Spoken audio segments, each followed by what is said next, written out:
So this is a fabulous 1894 Methodist Episcopal Church. And I just got to show you this because we just passed one over there on the corner there. That's a Freemason Abbey. It's a restaurant now. It's a restaurant now. But over here we have a fabulous church. And it's really big and tall. And I should have videotaped it while I was across the street, but I wasn't thinking. But this is right downtown Norfolk, Virginia. Right across, not far from the Chrysler Museum of Art. And this tells about the church right here. It's called Epworth United Methodist Church from the 1894. And I bet it has a fabulous musical, what do you call this thing? Accordion inside. Very nice.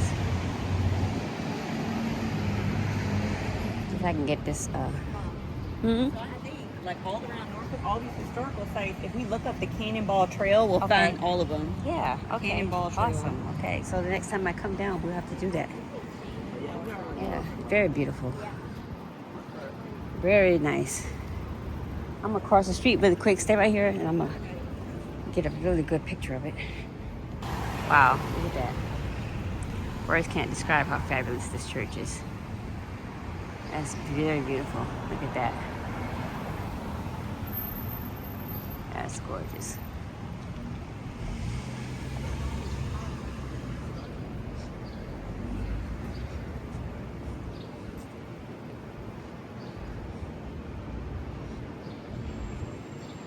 Look at that.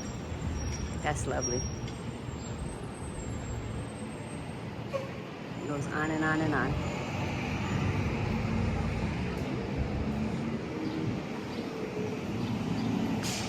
Very nice.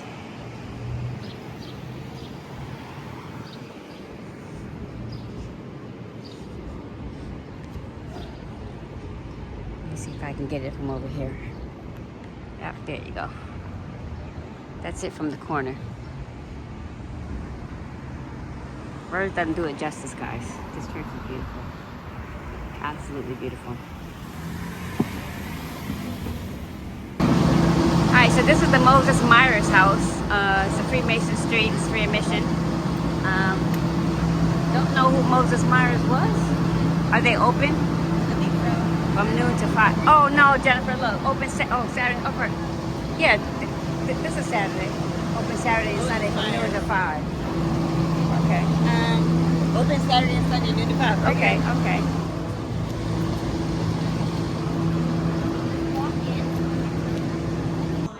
He was born in New York City in 1752, and he was a shipping merchant. Now, during the Revolutionary War, Moses served the patriot cause as a blockade runner, using his shipping contacts. This was done on the island of St. Eustatius, so he brought weapons and gunpowder to the colonists. When the British caught wind of this operation, they declared war on the Dutch, who owned St. Eustatius was a Dutch island. They seized Mr. Myers' cargo, his ships. They imprisoned him.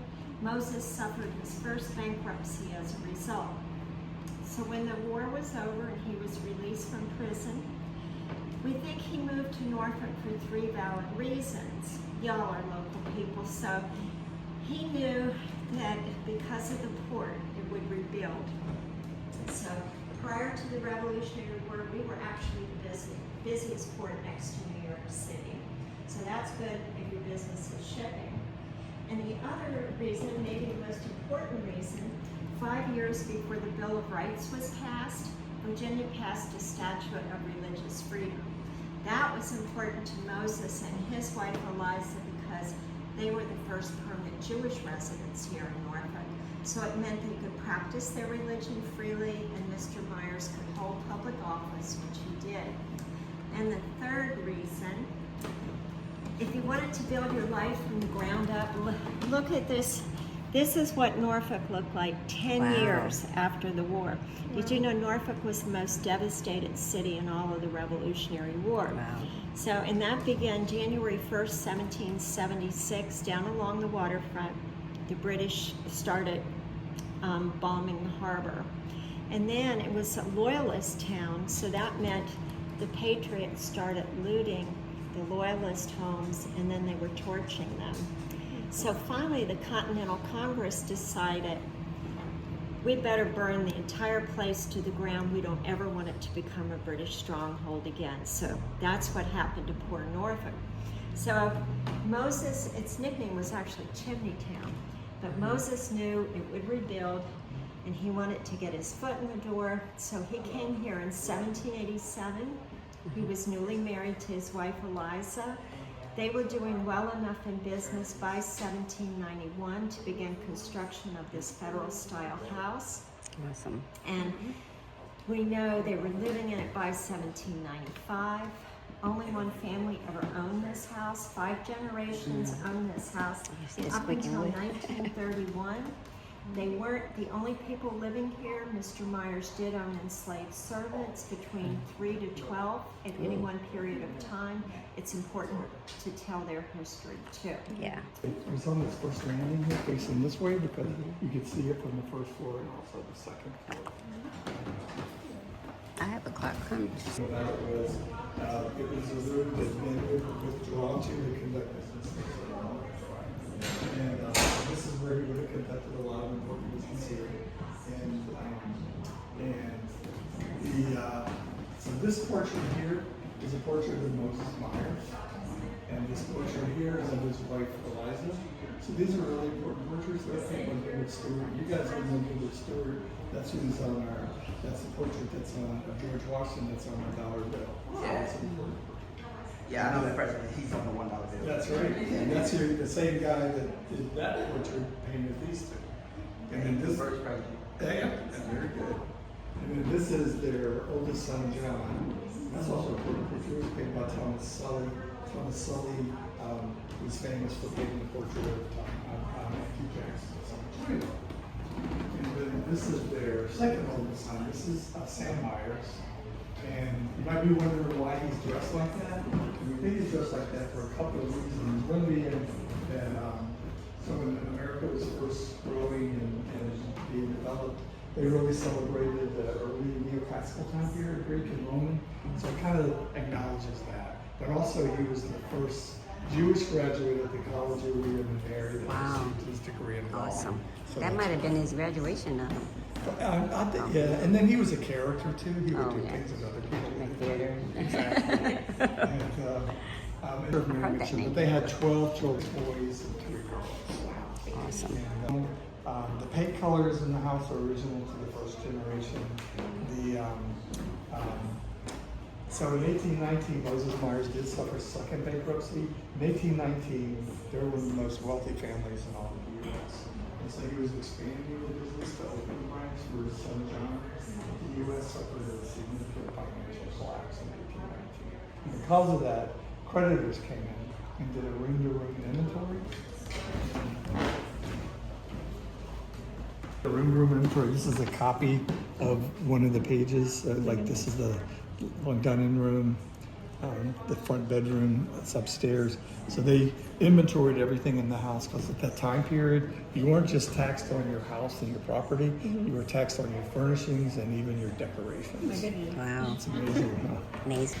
Expert conservator he did a room, he did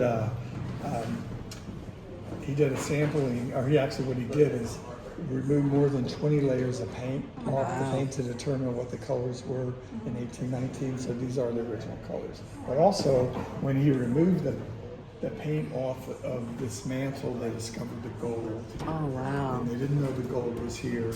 That's amazing. Any idea why you think maybe the gold was painted over? Thieves. Actually, it was because, again, when you were filed bankruptcy, you were taxed. Yep, you were taxed on your gold. Isn't that And so clever? this is 22.5 karat gold. It's 2 layers thick. So, Wow. Wow. Yeah. so it's believed. We don't know. Yeah. But it's believed that it was painted over to Yeah, hide it. yeah. It's clever. It's amazing. Clever. There were never any fires here or Not in the house. Hurricanes. No tornadoes. Well, there probably were at some point. I know there was like. This This is the dining room. Later edition built for extra entertaining. This is the dining room. At that time, in the 1800s, they didn't really categorize it in fact. But it was a strong one. We did. Nice.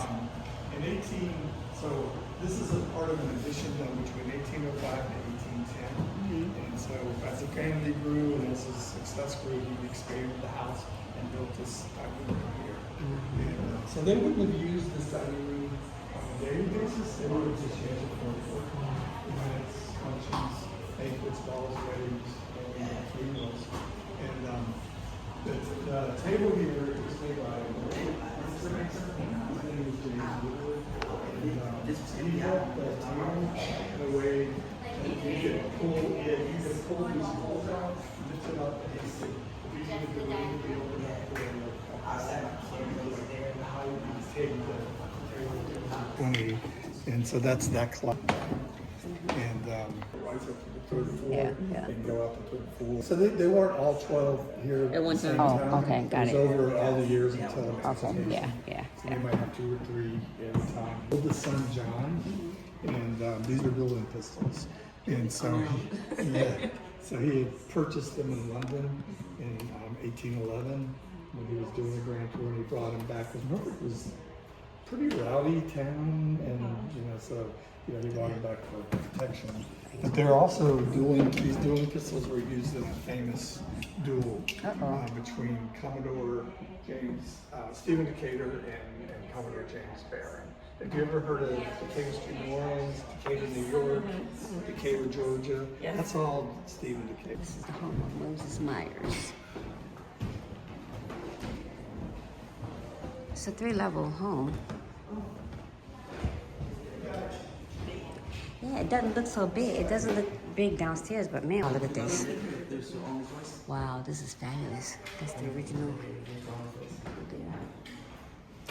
Oh wow, look how big this is. Yeah, this is the whole print. Yeah. If you didn't see the one room downstairs. Do you want to walk and see the parlor? We can see it after we finish up here. Yeah. This is fabulous. Wow. It is huge. It is. It's huge, yes. Yeah. If you go through this doorway here, It doesn't look this big down there, but man, the front here is huge. Yeah. Look at that fireplace. That's how they stay warm, right? That little thing. Well, that's how they keep the fire. Okay. I didn't know if Man. like at the foot of the bed. Oh yeah, no. Might be like a Well, urine that's a urine pot. What would this room be? What's all that glass there? The oldest daughter. Okay, so it says blown fused, got cast sculpted flame worked cutting edge glass. I wonder who built this shit. It's someone's house. Yeah, someone built this. Okay, so these are original. I mean, these are pieces. Okay, so this is the artist in residence that's creating, I guess, a piece of glasswork in likeness to. That's what she's doing right there. You see it? And then some of those are actual objects. Yeah. Yeah. That's this is amazing. About to walk right past it. I know. 1900 brickwork.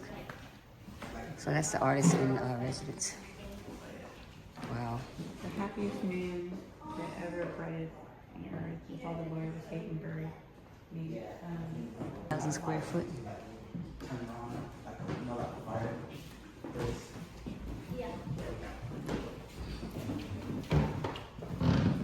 It's the garden area out here. Jam. This is what you mentioned, Moses Randy. Okay, 19. The house was pretty large. My gosh, I know. it's huge. Oh, see, look how he's a mulatto. The narrative of Moses Grandy. He said you can find this for free at the library. I'm gonna at order a UNC. copy of it. Yeah. This room most likely here was like the room where the slaves stayed in.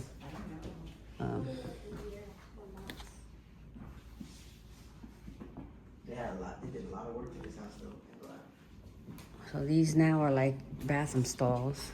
This is good, Mom. But this must have been a bathroom or something. Picture that. Okay. It says how basically like the slave owners they profited twice because they, Yeah. This document gives us record of an enslaved person named Henry buying his freedom from John Myers. Upon Henry completing his remaining payment, he would have been granted manumission, a release from enslavement. While some slave owners like John Myers allow slaves to purchase their own freedom, their practice was often used to garner compliance from other slaves. Slaveholders profited twice from these payments by enslaved people who had already rendered owners substantial amounts of work for no wages. The hope of manumission motivated many of the enslaved people to work towards freedom, but did little to stifle the resistance of others or their efforts to escape. So,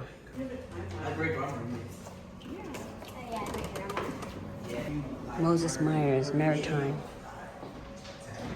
Okay. This is his timeline up here. Oh yeah.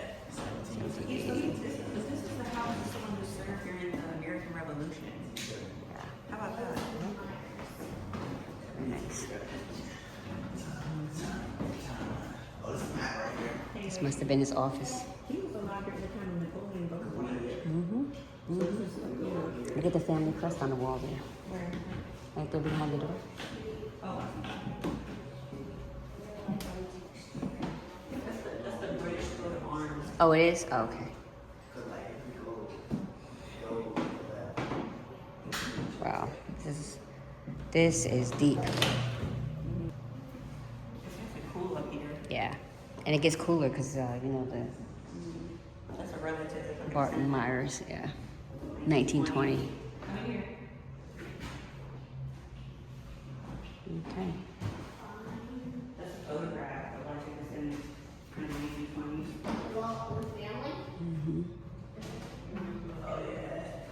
This is very nice. That's a very old book and watch. Yep. Very nice. Barton Myers, this is his identification card and his watch. Jennifer, this is what I was telling you about the game, so I've been there. This is his insurance card from Travelers Insurance Company, Hartford, Connecticut. It's amazing. I've been here in third grade. I was there last year, or this year.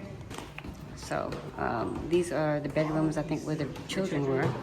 And the enslaved domestic servants may have slept in a small chamber to be near the Meyer family if needed at night. So we're going now. Ooh, these stairs are steep, aren't they? Yeah. I know.